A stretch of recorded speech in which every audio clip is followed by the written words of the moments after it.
falando sobre Provérbios. E antes de nós irmos ao nosso texto, eu queria fazer uma pergunta para vocês. Que tipo de pessoa é você? Que tipo de pessoa você é quando acorda? Você é aquele que tem que sentar na cama, fazer o download da alma para o corpo? Ou você é aquele líder de excursão que já acorda na... Vamos! O despertador toca, a gente coloca lá mais 5 minutinhos, né? Que vira 10, que vira 15, se você perder a mão já era. Perde a hora, perde tudo, né? Mas o fato é que, bem ou mal, quando nós temos as nossas obrigações cotidianas, seja se a gente levanta devagar ou se a gente levanta todo animado, você tem que buscar forças para, fazer o que tem que fazer. Assim, parar, olhar em volta, saber onde você está. O corpo busca, mesmo que seja muito rápido, tá? Reconhecer onde ele está. Aqueles que demoram mais para acordar precisam de um banho, né? Para poder, despertei, tô vivo, tô aqui, né? E tem aqueles, hoje em dia, que a primeira coisa que fazem é fazer o quê? Olhar o celular. Olhar no celular. Celular é despertador, o celular é quase tudo agora, é banco, é tudo isso.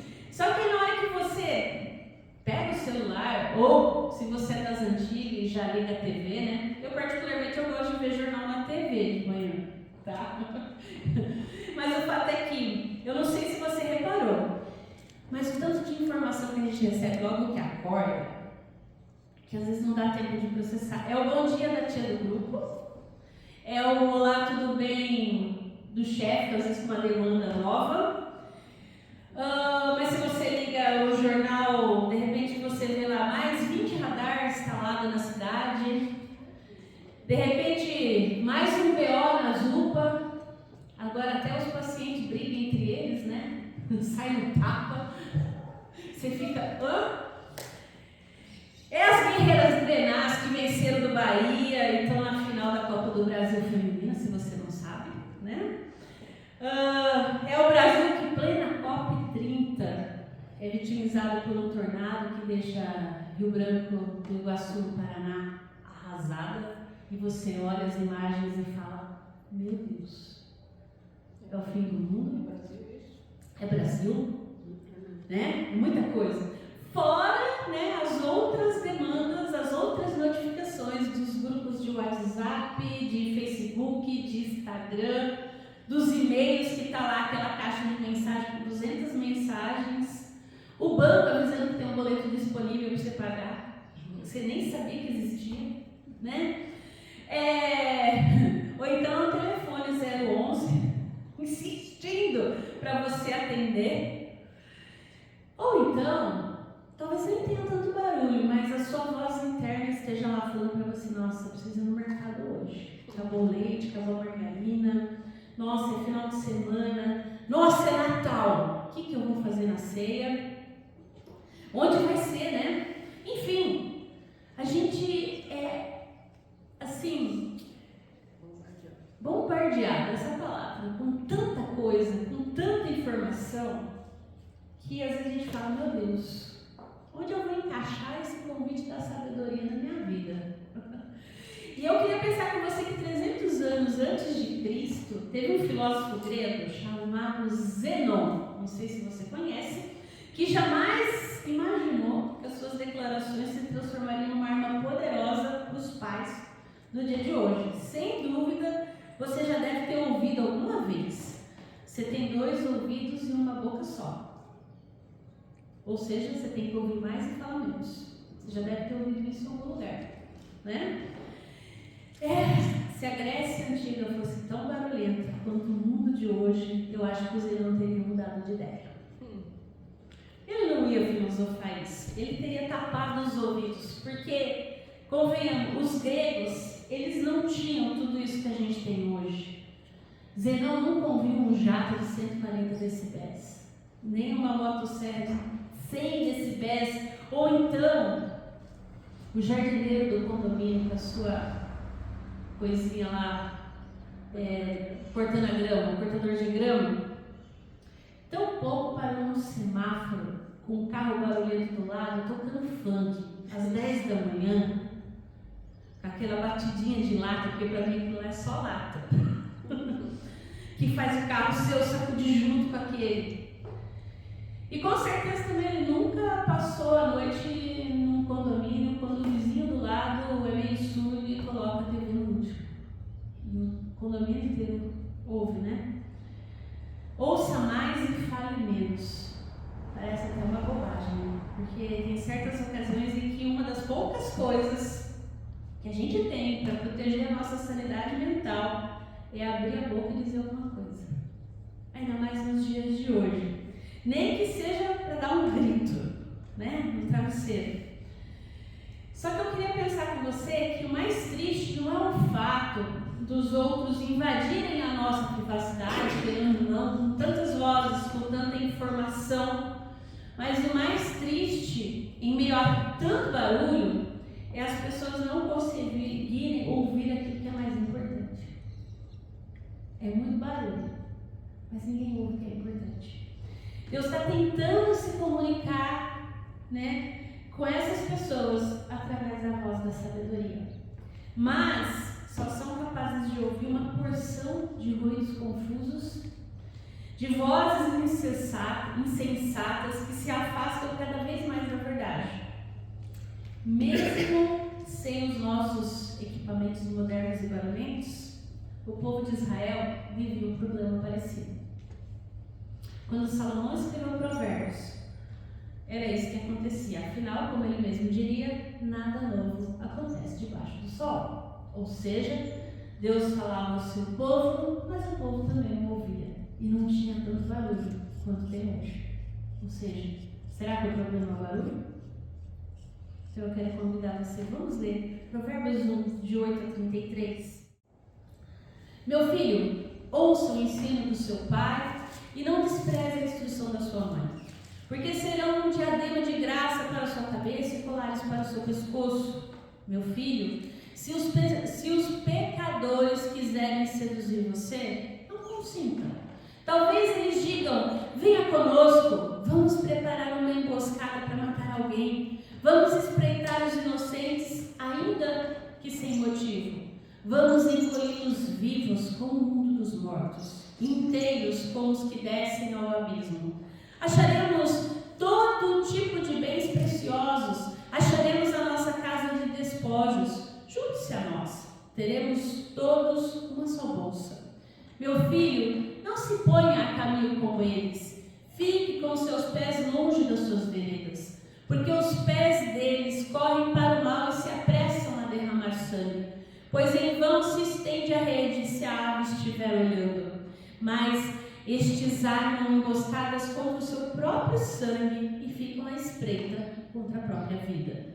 Este é o fim de todo ganancioso, e este espírito de ganância tira a vida de quem o possui. A sabedoria grita nas ruas, nas praças, levanta sua voz. Do alto das muralhas clama, à entrada dos portões e nas cidades profere as suas palavras. Até quando vocês ingênuos amarão a ingenuidade? E vocês zombadores, até quando terão prazer na zombaria? E vocês tolos, até quando odiarão o conhecimento? Tenham ouvidos a minha repreensão, eis que derramarei o meu espírito sobre vocês e lhes darei a conhecer as minhas palavras. Mas porque clamei, vocês se recusaram a ouvir. Porque estendi a minha mão e não houve quem atendesse. Pelo contrário, rejeitaram todo o meu conselho e não quiseram a minha repreensão. Também eu darei risada da desgraça de vocês. Ficarei zombando quando chegar o terror. Quando o terror chegar como a tormenta, quando a calamidade chegar como um redemoinho, quando lhes sobrevierem o aperto e a angústia, então eles me invocarão, mas eu não responderei. Sairão à minha procura, porém não me encontrarão, porque odiarão o conhecimento e não preferiram o temor do Senhor. Não quiseram o meu conselho e desprezaram toda a minha repreensão. Portanto, comerão do fruto da sua conduta, e dos seus próprios conselhos se fartarão. Os ingênuos são mortos porque se desviam da sabedoria. Os tolos são destruídos por estarem satisfeitos consigo mesmos. Mas o que me der ouvidos habitará seguro, tranquilo e sem temor do mal. Amém.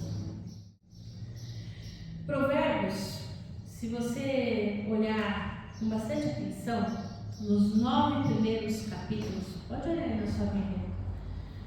Na poesia, existe um recurso que é usado aqui, que é a personificação das coisas.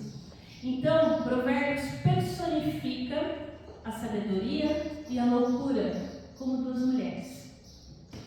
Ambas estão procurando receber a atenção e obediência das pessoas, nas ruas e nas cidades. Ambas vão gritando, falando. E eu queria pensar com você que a sabedoria ela faz 3 convites para aqueles que a escutam. O primeiro, ela convida a salvação. O segundo, ela convida a verdadeira riqueza. E o terceiro, ela convida a viver. Nós vamos dividir esses convites em 3 partes. E hoje a gente vai falar da primeira parte, do convite à salvação. Depois, a loucura, ela faz um caminho para que as pessoas andem no seu caminho. Só que o caminho da loucura é de morte. Eu espero que dê tempo da gente ver duas partes a semana passada, a semana que vem, semana passada. Mas eu vou tentar trabalhar esses 3 convites da sabedoria e também trabalhar o caminho da loucura, tá? Que são os primeiros 9 capítulos de Provérbios. A partir do capítulo 10, o que a gente vai ter realmente é um apanhado de sabedoria, dos dizeres populares do povo de Israel, tá? Que podem ser trabalhados tanto individualmente como separadamente. Como o nosso objetivo aqui é ter um guia para viver bem, então a gente vai ver o convite da sabedoria, os 3 convites, e aí também o convite da loucura. Basicamente, o que Provérbios coloca? Olha, a sabedoria e a loucura estão fazendo convites. Elas estão gritando, elas estão falando, e você escolhe qual voz ouvir no meio de tantas vozes. Então, o primeiro convite da sabedoria, o texto que a gente leu, registra 3 vozes que a gente precisa identificar. Do verso 8 ao verso 10, a gente tem a voz da instrução, que também está espelhada no 15 e no 19. A gente tem do 11 ao 14 a voz da tentação, e do 20 ao 33 a voz da salvação. Como é que funciona? Vamos lá. Eu não vou repetir o texto por ser muito longo, mas eu vou voltar aqui, tá? Só para a gente identificar. A gente tem aqui, vamos ver se aqui, do 8 até o 10, então, ó, meu filho, porque serão diadema, meu filho. Ou seja, a gente tem aqui a voz da instrução. Trata-se da voz de um pai temente a Deus, orientando o filho a dar ouvidos à sabedoria e a obedecer à instrução que a sabedoria está dando. E observe que tanto o pai quanto a mãe participam da educação da criança. Essa é a ideia. Ou seja, ambos advertem a criança a não abandonar o que foi dito. Esses pais, eles estão seguindo as instruções, que instruções de Moisés? Conforme lá no Deuteronômio 6, de 6 a 9, ou seja, e sendo fiéis ao ensino da palavra de Deus, ensinando a palavra de Deus à sua família, que era a orientação da lei. Mas o que seus filhos farão com esses ensinos? O desejo dos pais, de qualquer pai, de qualquer mãe, o que é? É que os filhos obedeçam aquilo que aprenderam, né? De modo que a verdade de Deus possa tornar a vida desse filho boa e feliz. Provérbios 1 aí, o mais pra frente, né, que é o de 15 a 19, também vai refletir isso aqui, ó, meu filho, ele vai falar de novo, né, até aqui o 19, vai mostrar o pai que diz ao filho como evitar se entregar à tentação.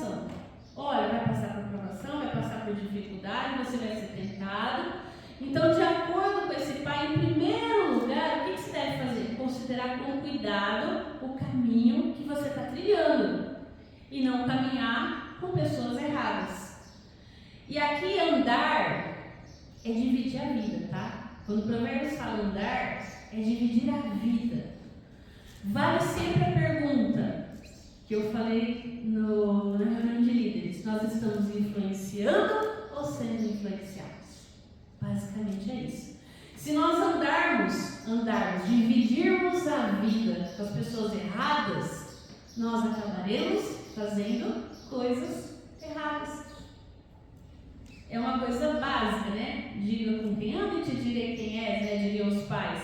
E aqui, em segundo lugar, o que ele quer dizer? Não se deve brincar com a tentação, porque ela sempre vai conduzir a uma armadilha.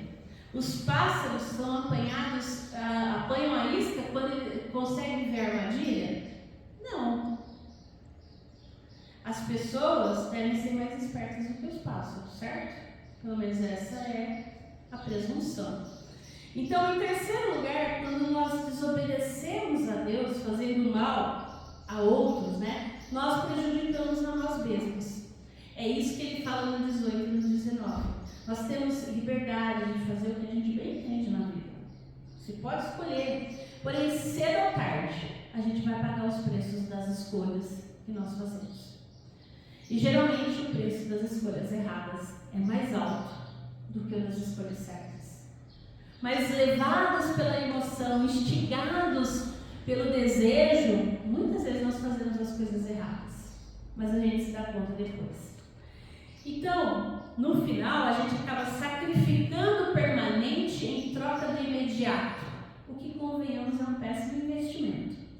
O pai e a mãe faz o quê? Instrui, mas chega uma hora que o filho toma a sua decisão.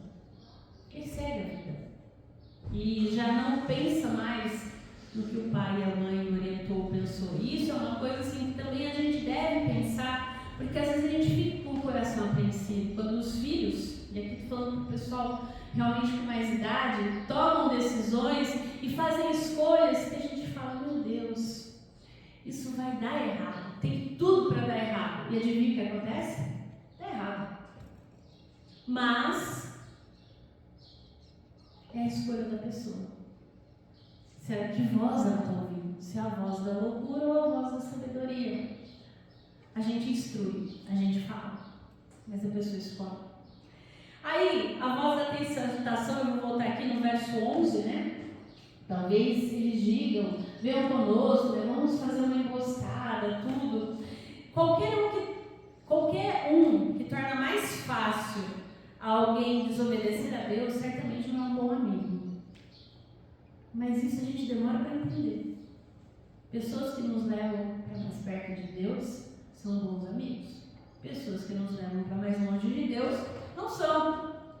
Mas às vezes a gente tem que bater a cabeça para aprender isso, né? A oferta, ela parece empolgante no primeiro momento. Vamos fazer e tal. Mas o que acontece? Leva para a desgraça. Como é triste saber que há pessoas que têm prazer em fazer o mal. E tem, tá? Como é toda a nossa parte acreditar que ganhos ilícitos vão satisfazer os nossos desejos, porque eles não vão. Eles não vão. A gente acaba rejeitando o tesouro eterno de sabedoria em troca de quinquilharia barata, de prazer que passa rápido. E nessa negociação, às vezes se perde a alma. Às vezes a gente não se dá conta disso. Então, a voz da tentação está ali batendo, né? E a gente precisa realmente pensar que voz a gente vai ouvir. E a terceira voz que o texto aqui nos convida a identificar, por fim, do 20 ao 33, começa lá embaixo, ó. A sabedoria grita nas ruas, nas praças, levanta a voz. Lembre-se que sabedoria é fazer a coisa certa, no tempo certo, na intensidade emocional correta, que é difícil, que não é fácil. E é interessante que lembra que eu já falei isso, a sabedoria não entra nas casas. Ela é convidada para entrar, ou não. E aí o texto nos diz que ela grita, né? Ou seja, ela fala numa voz alta e clara para ser ouvida por todos. Geralmente é um caminho que está ali, está desenhado. Não tem aquela história, não tem como errar, seja por meio da criação, da nossa consciência. Romanos 1,19 fala o quê? Porque o que de Deus se pode conhecer é manifesto entre eles, porque Deus lhes manifestou, Deus mostra a sua vontade. A igreja, nós somos incumbidos de proclamar a mensagem do Evangelho de modo também que as pessoas possam ouvir, que possam crer, que possam ser salvas. O que a gente está fazendo? A sabedoria, ela fala nas ruas cheias de gente, nos lugares públicos, onde as pessoas atarefadas se reúnem para cuidar dos seus negócios. Ela fala nas redes sociais. Ela fala também naquele monte de mensagem que a gente recebe. Ela fala no turbilhão de informação e de notícia que a gente assiste. Ela está lá também. A verdade de Deus, ela também está. Ela é destinada a todos, não uma pequena elite. Né? Porque às vezes pensa isso, né? Não, o que está falando aqui? A sabedoria, ela está na rua, nas praças, nos altos muros, às portas e à entrada da cidade. Se você preferir mudar, ela está no Instagram, ela está no TikTok, ela está no Facebook, ela está no grupo do Zap da família. A questão é quem quer ouvir. A sabedoria vai até a porta da cidade, e aqui esse contexto é a ideia o quê? É onde os líderes da cidade se reuniam para fazer negócios, ou seja, a sabedoria está lá na Câmara Municipal também. Ela está nos lugares de decisão. Ela está em todo lugar. Não importa onde as pessoas estejam, a sabedoria está lá gritando. Ela está lá falando. E aí eu queria pensar com você que tem uma coisa que é muito importante quando a gente lê Provérbios e que às vezes a gente não se dá conta. Para quem a sabedoria se dirige?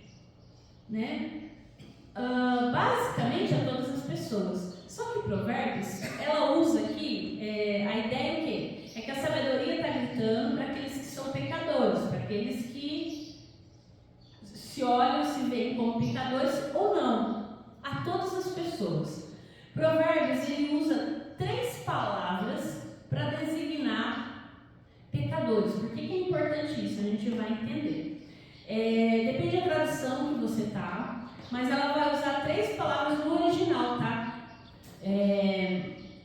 Que seria, agora vamos usar o hebraico aqui que a gente esqueceu, que seria Keshil, Eiuil e Nabal. Nabal talvez seja familiar para você, se você lembrar da história de Abigail, Davi e Nabal, lembra? Você vai entender por quê. O primeiro termo, então, que seria os nécios, os escarnecedores e os loucos. Então, o nécio, o tolo ou o louco é o Keshil. O nécio, grosseiro, estúpido é o Eiu. E o nécio corrupto, moralmente pervertido e irracional. E o Nabal é o nécio bruto, semelhante ao animal obstinado. Lembra que o texto de Samuel sobre Nabal fala o quê? Que ele era como um animal obstinado. Você já deve ter conhecido assim. Pessoas que são grosseiras e estúpidas. Pessoas que são corruptas, moralmente pervertidas e irracionais. E pessoas que são brutas, semelhantes a um animal obstinado. São os 3 tipos de loucos, nécios que aparecem aqui. Qual que é a ideia? Os nécios são pessoas ingênuas que acreditam em qualquer coisa, tá? Mas que elas não examinam aquilo direito. São crédulos e se deixam levar facilmente. Já os escarnecedores, eles acham que eles sabem tudo, mais que todo mundo, e se riem das coisas. Na verdade, eles se sentem importantes. Enquanto o nécio tem um olhar perdido, o escarnecedor é cheio de sarcasmo. Os loucos são pessoas ignorantes de verdade, por causa da sua estupidez e da sua obstinação. Não se trata aqui de um QI baixo, tá? E nem de falta de escolaridade. O seu problema é a falta de desejo espiritual de buscar e de encontrar a sabedoria que vem de Deus. Os loucos gostam da sua insensatez, mas não sabem como são de fato, todos. A sua visão de mundo é puramente materialista e humanista. No fundo, eles detestam o conhecimento e não têm interesse nas coisas eternas. Não tem temor. Qual é o princípio da sabedoria? Vocês esqueceram? O temor a Deus. Não pode falar, gente. Todo mundo assim, né? O que a sabedoria diz, então, para esses pecadores, para esses tolos, para esses nécios, para esses escarnecedores? Ela apresenta acusação contra eles. Vamos voltar no texto. Verso 22. Até quando vocês, ingênuos, que é o primeiro louco, amarão a sua ingenuidade, e vocês, zombadores, que é o segundo louco, terão prazer na zombaria, e vocês, tolos, que é o terceiro, até quando vocês odiarão o conhecimento? A sabedoria está falando com os três tipos aqui de pessoas que a gente encontra então nesse mundo, que não querem ouvir a voz da sabedoria. Ela pergunta quanto tempo eles planejam ficar nessa situação espiritualmente perigosa. Perigoso. A sabedoria fala repetidamente, mas esses tipos de pessoas se recusam a ouvir. E aí o que a sabedoria diz depois? Que a coisa vai ficar pior, porque afinal o seu julgamento vai ser severo. Porque a sabedoria faz um convite a que deixem os seus caminhos maus e conheçam as dádivas que ela oferece. Olha aí no 23. Deem ouvidos à minha repreensão. Eis que derramarei o meu espírito sobre vocês e lhes darei de conhecer as minhas palavras. É um convite de arrependimento e de fé. Ela promete transformar o coração deles e ensinar-lhes o temor a Deus, a sabedoria que vem de Deus, que vem através da sua palavra.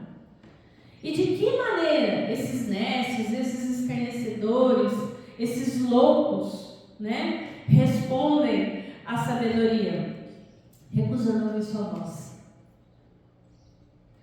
Não aceita a mão estendida de salvação. Ao contrário, eles riem da advertência e zombam das palavras. Por isso que eu grifei aí, o 26 fala, ele usa o advérbio também. Eu darei risada da desgraça de vocês. A sabedoria vê uma tempestade de julgamento que trará consigo aflição e angústia a todos que rejeitam o convite de Deus. Mas uma vez que ela não é atendida, o julgamento vem, inevitavelmente. E todos nós que já fomos dessas três pessoas, desses três aí loucos, a gente já foi ingênuo. Creio que nem todos foram zombadores, mas muitas vezes nós somos tolos também. Em algum momento a gente seguiu esses conselhos e a gente se deu mal, e parece que realmente aquilo que a gente achou que não ia acontecer, aconteceu, e é como se a sabedoria risse da nossa cara. Sabe aquele, eu avisei? Tá vendo? Quantas vezes? Comigo não foi uma vez só, não. Às vezes é o Espírito Santo que fala dentro da gente, fala, tá vendo? Esse caminho aí, eu avisei. Mas enfim, quando esse julgamento chegar, e aqui vamos trabalhar a questão final daqueles que realmente não ouvem a voz da sabedoria de jeito nenhum, e aqui a gente pode qualificar então como pecadores, ingênuos, zombadores, tolos, enfim. A hora que acontecer, vai ser tarde. Porque a palavra diz, Isaías 55:6, buscar o Senhor enquanto se pode achar, invocá-lo-ei enquanto está perto. Os pecadores escolherão aquilo que semearam, porque comerão do fruto do seu procedimento e dos seus próprios conselhos se fartarão. Se você vê o verso 31 aí de Provérbios 1. Não deram ouvidos à verdade, à boa vontade, se contentaram em acreditar nas suas próprias mentiras. Ao contrário do julgamento prometido aos incrédulos, a sabedoria promete o quê? Para quem dá ouvido a ela? Segurança. Segurança. No meio de tantas vozes, quais vozes nós estamos ouvindo? Nós estamos sendo sábios ou tolos? É importante a gente pensar nisso. No meio de tanto barulho, como que a gente faz para silenciar e ouvir a voz da sabedoria? Porque se ela está gritando no meio de tudo, né? Porque depois a gente vai ver a loucura, porque na verdade as duas estão gritando juntas, né? Elas são descritas em provérbios como mulheres que andam, né? Só que a gente vai ver que a loucura ela tem outras artimanhas. A sabedoria grita, e ela grita alto. Eu quero pensar com você no meio de tanto barulho, de tanta coisa, como a gente faz para ouvir a voz da sabedoria? E a voz da sabedoria aqui, eu queria deixar bem claro, que é a voz de Deus. Porque na poesia a voz de Deus está sendo personificada como essa mulher que é a sabedoria. Mas na verdade o texto está falando da voz de Deus. Como ouvir a voz de Deus? Eu queria trazer um trecho de um livro, não sei se você já leu, vale a pena ler, né? Que é C.S. Lewis, Cartas de um Diabo ao Seu Aprendiz, vale a pena. E ele fala o seguinte: o inferno foi ocupado pelo barulho, ruído, grande dinamismo, a expressão audível de tudo que é exultante, cruel e viril, ruído que por si só nos defende de escrúpulos tolos, escrúpulos desesperados e desejos impossíveis. Nós faremos do universo inteiro um barulho no final. As melodias e silêncio do céu serão gritados no final. C.S. Lewis imaginava o silêncio como algo de Deus e o barulho como algo do diabo. E nesse sentido, a ideia é que o barulho ele nos desumaniza, chega a ser até diabólico. Quando nós estamos num lugar que tem muito barulho, ou seja, barulho demais, abafa a voz da sabedoria, abafa a voz de Deus na nossa vida. E voltando ao início da nossa mensagem, né? Independentemente de quem você seja quando você acorda, se você já acorda no pique, ou se você precisa recarregar o Windows, né? Devagar, independente de qualquer coisa, eu quero convidar você essa semana a ter momentos de silêncio. Sem smartphone, sem TV, sem nada. 5 minutos, né? Pode ser lá, sentado com a sua xícara de café. Ou 30 minutos, como acontece no Apocalipse 8. Num lugar que você sabe que ninguém vai te atrapalhar. E que no silêncio você possa realmente se sintonizar com Deus. Porque para ouvir direito, no rádio amador tem que estar sintonizado, não tem que estar, seus filhos? Senão é um monte de ruído, não é? E barulho, a gente não escuta direito as coisas. Então, às vezes a gente precisa se sintonizar, sentar num lugar onde ninguém vai nos atrapalhar. As mães às vezes é no banheiro. E nem sempre, porque sempre vai ter um serzinho lá, mamãe, eu quero entrar. Mas o fato é que tente reservar, porque a sabedoria é a voz de Deus e Ele fala conosco no silêncio. E silêncio também é oração. E eu queria deixar 2 frases nesse sentido para você. A primeira, do teólogo W. David O. Taylor, que ele fala: o silêncio é fundamental para a oração fiel, porque a oração começa com o ato de ouvir, não de falar. Deus fala conosco primeiro. E a segunda, que é do pastor Ricardo Barbosa: se você não consegue ouvir Deus no silêncio do seu quarto, não vai ouvi-lo no barulho da igreja. É importante isso. Por quê? Porque em silêncio nós somos confrontados pela voz da sabedoria. Deus nos confronta.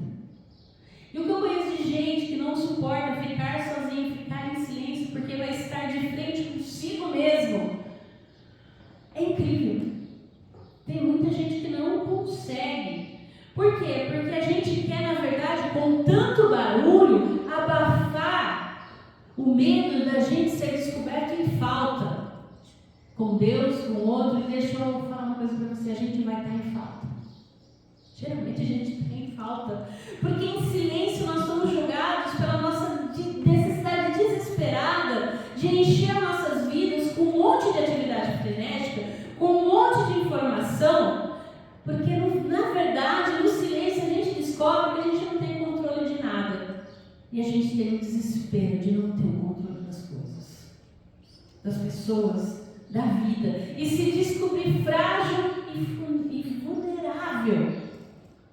E adivinha, quem é frágil e vulnerável precisa de salvação, precisa de alguém cuidando de si. E no fundo, a gente não quer se descobrir assim porque a gente acredita que a gente é capaz de salvar a nós mesmos, de fazermos alguma coisa. Mas a gente não é capaz de nada. A gente precisa desesperadamente da graça de Deus. E no silêncio, na nossa vulnerabilidade, no momento em que a gente se vê pecador, cruel, mau, Deus diz: eu te amo. Apesar de você ser assim. E a gente não consegue aceitar que alguém ame a gente desse jeito quebrado. Mas Ele ama. E nesse jeito quebrado Ele não vai deixar a gente. Ele vai transformar, Ele vai mexer. Ele vai pôr a mão em feridas que na verdade a gente não queria mexer. Porque está confortável, está cicatrizado. Eu não quero mexer nisso aí, porque vai sangrar. Às vezes a gente precisa sangrar para ser curado. Eu lembro quando eu era criança e tinha furúnculo. Você não quer que ninguém ponha a mão naquilo. Só que qual é a melhor forma de curar? Espremendo, tirando, não é? E depois ainda tinha, aí vinha a mãe e jogava, às vezes jogava sal, ou jogava álcool, água oxigenada, você viu? Deus! Na minha época tinha metiolate que ardia, era pior. Marina, você não pegou essa.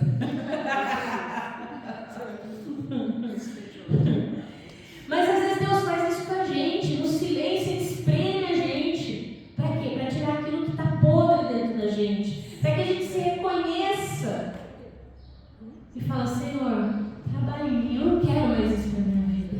Eu cansei de estar no controle das coisas. Eu cansei de enganar todo mundo. Eu cansei de me enganar. Já diria o poeta moderno que mentir para si mesmo é sempre a pior mentira. E às vezes a gente mente para a gente. E aí no silêncio a gente encontra Deus. Ele lava, Ele purifica, Ele cura, dói. Às vezes dói bastante. Mas depois disso a gente sai restaurado, renovado, grato, porque a gente se sente leve. Glória a Deus. Porque a gente, nesse encontro com Ele, a gente entende que Ele é Deus e a gente não. E a gente encontra paz e a gente encontra um verdadeiro temor, que não é medo, que é respeito, que é saber que Deus está cuidando da gente. E aí a gente começa a realmente buscar a sabedoria. E a gente começa a acertar, a fazer realmente algumas coisas na intensidade certa, com a intensidade emocional correta, no tempo certo. que a gente fica maravilhado com a ação de Deus na nossa vida. Que a gente possa ter mais silêncios com Deus. Não é fácil. Primeira vez que você tentar, sempre vai ter alguma coisa querendo te perturbar. Silencia tudo, busque o Senhor. E nesse silêncio, realmente, a oração vai brotar. Deus vai falar conosco. E Ele vai nos transformando de glória em glória. Para que a gente possa realmente viver uma vida boa. Não boa no sentido de confortável, mas que louva e bendiz ao Senhor. Amém? Nós vamos cantar uma canção que fala sobre esse momento de oração, que você possa ter esses silêncios, buscar ao Senhor, falar com Deus, ter esses encontros. Reserve um momento dessa semana para isso. Um café, tome, a gente fala tanto de café com Deus, tome você a sua xícara de café com Deus, mas sem precisar do aparato do devocional. Só você e Deus, no silêncio. Que Deus nos ajude. Aqueles irmãos que vieram preparados com dízimos e ofertas podem trazer à frente, depois nós vamos orar.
é quem está no controle de todas as coisas, ó Deus. E o que nos cabe, Pai, é reconhecer a Tua soberania e pedimos, ó Deus, que o Senhor nos dê sabedoria para que nós possamos glorificar o Teu nome nas nossas vidas, aonde nós estamos plantados, ó Deus. Capacita-nos a ouvirmos a voz da sabedoria onde nós estamos, ó Deus, no meio de tantas vozes. Que o Teu Santo Espírito fale ao nosso espírito e que nós possamos ouvir, compreender, entender, ó Deus, de forma clara, como o Senhor tem gritado no nosso meio, na nossa comunidade, no nosso lar, no nosso trabalho, nas nossas demandas diárias, ó Deus. Fortalece a nossa vida, Senhor. E pedimos, Senhor, também para que os nossos filhos ouçam a Sua voz, mas não apenas ouçam, mas deem ouvidos, coloquem em prática, revirem, Senhor Deus, o rosto para Ti, Senhor, e queiram estar na Tua presença. Que seja um desejo genuíno, Senhor, deles e nosso também, Senhor. Fortalece o nosso caminhar, fortalece o nosso viver, Pai. Nessa hora eu coloco diante de Ti, Senhor, cada pessoa e cada família aqui representada, Senhor. Que a Tua sabedoria, Senhor, seja sobre nós. Que o Senhor nos dê direção para que nós possamos viver de forma sábia. Que nós possamos, ó Pai, em todas as coisas, ouvir a Tua voz. Que nós possamos, ó Deus, colocar em prática a Sua voz. Que nós possamos sentir, Senhor Deus, que nós estamos vivendo aquilo que o Senhor quer para as nossas vidas, ó Deus. Seja com aqueles que estão doentes, ó Pai. Vem trazendo, Senhor Deus, fortalecimento, cura, restauração, Senhor. Pedimos pelo Roberto, pedimos pela Miriam, pedimos que o Senhor continue fortalecendo a Valerinha, Senhor, a Dona Maria José. Pedimos a Deus pela Dora, Senhor, pelas irmãs do Conte Comigo. Seja misericordioso e fortalece a saúde dessas queridas, ó Deus. Também colocamos diante de Ti, Senhor, aqueles que estão com problemas financeiros, que o Senhor dê sabedoria, que o Senhor dê entendimento, que o Senhor seja sobre aqueles que têm procurado trabalho, que o Senhor dê direção, que o Senhor abra portas, ó Pai. Colocamos diante de Ti também nessa hora, Senhor, a vida do Seu Nelson. Obrigada porque ele completou mais um ano de vida. Que ele continue, Senhor Deus, Te buscando, Pai.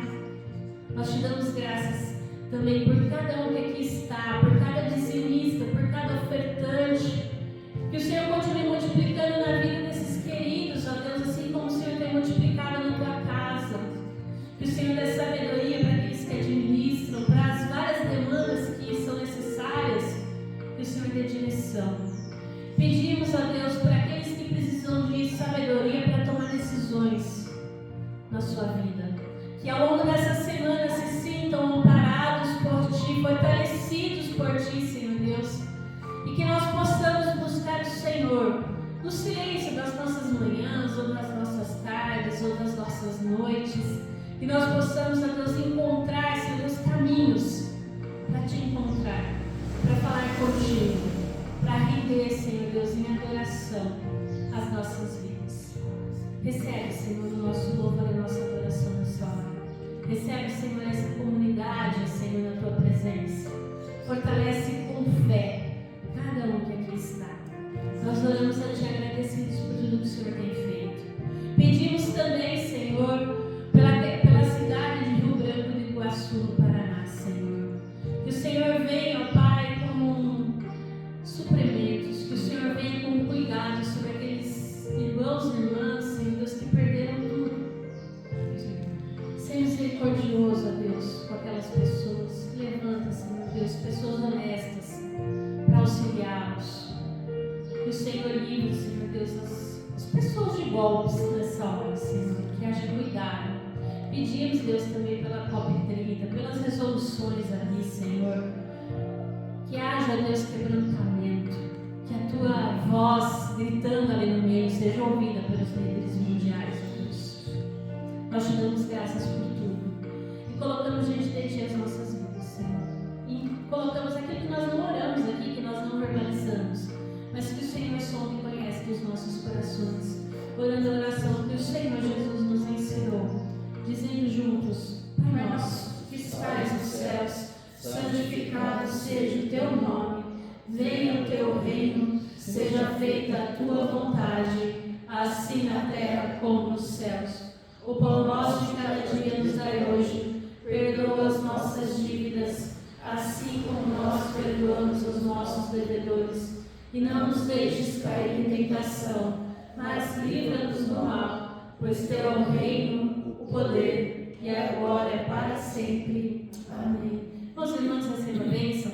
Que a graça do nosso Senhor Jesus Cristo, o amor de Deus Pai, a comunhão e as consolações do Espírito Santo sejam sobre você, sobre a sua família e sobre todo o povo de Deus espalhado pela face da terra, para que nós possamos ouvir a voz da sabedoria hoje e sempre.